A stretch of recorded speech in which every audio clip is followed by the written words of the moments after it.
Railway station पर side में लेटी हुई महिला दर्द से कराह रही थी। मुझे ऐसा प्रतीत हुआ कि उसे कोई भारी पीड़ा हो रही है।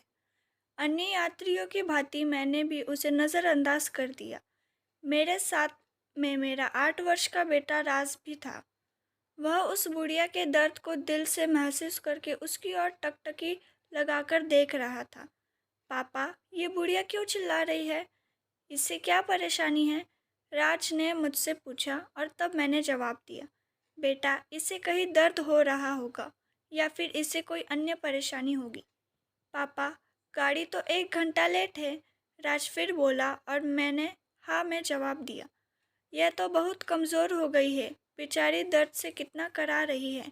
पापा, क्यों नहीं इसे हम दवाई दिला दे? राज ने जब मुझे ये कहा तो मैंने उसे समझाते हुए कहा, बेटा, हम इसे दवाई क्यों दिलाएं?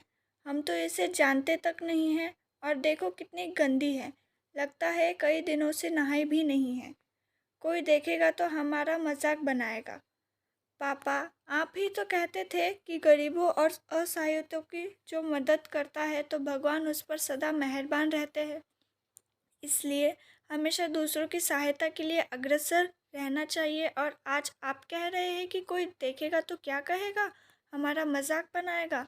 मेरी समझ से दूसरों की सहायता करने पर हमारा मजाक कोई नहीं बनाएगा। अगर पापा कोई बनाता है तो बनाने दो, हमें अपने कार्य पर ध्यान देना चाहिए। ऐसा आप और माँ दोनों लोग कहते थे, परंतु आज आप। राज ने मुझे उल्टा समझाते हुए कहा। तब मैंने फिर उसे समझाकर बताया कि बेटा, वह नाटक कर रही है, इसे कहीं दर्द नहीं हो रहा है।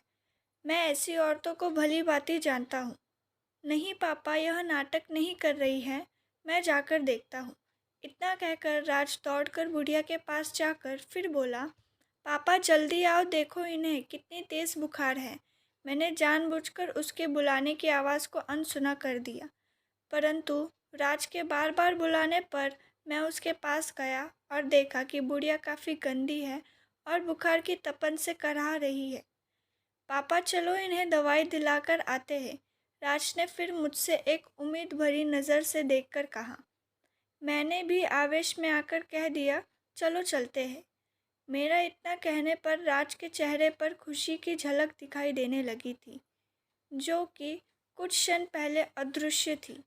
यह देख मेरे दिल में उसे असहाय महिला की मदद करने के लिए दिल में श्रद्धा और प्रेम भाव जागृत होने लगा। पास के दवाघर से हम उस बुढ़िया को दवाई दिलाई। कुछ देर बाद उस बुढ़िया को जब कुछ राहत मिली, तब बुढ़िया हमें दवाओं की पोटली देती जा रही थी। भगवान तुम्हारा भला करे, तुम दोनों सदा सुखी रहो, तुम्हारा घर धन धान्य से भरा रहे। भगवान तुम्हारे जैसे बच्चे हर माँ को दे। उस बूढ़ी औरत के इन शब्दों ने मुझ पर बाणों का कार्य किया और मेरे अंदर बैठे असुर को मार भगाया। उसकी मदद करने का मुझे राज व खुद पर फक्र महसूस हो रहा था। साथ ही असहायों की मदद करने की भावना मेरे अंदर जागृत हो चुकी थी। जब हम रेलवे स्टेशन पर पहुँचे तो वहाँ पर उपस्थित यात्रियों ने भी हम दोनों को दुआओं की गठरी देना शुरू कर दिया। आप दोनों उस महिला के लिए फरिश्ते हो।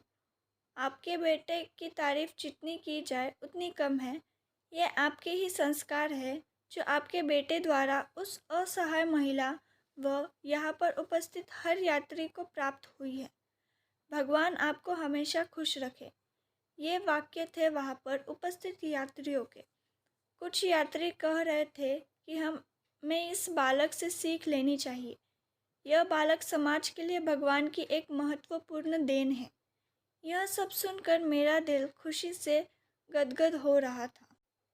आज मैं बहुत खुश था कि ऊपर वाले ने मुझे मेरे बेटे द्वारा व बेटे के रूप में कितना अनमोल तोहफा दिया है, जिसकी मैंने कभी कल्पना भी नहीं की थी।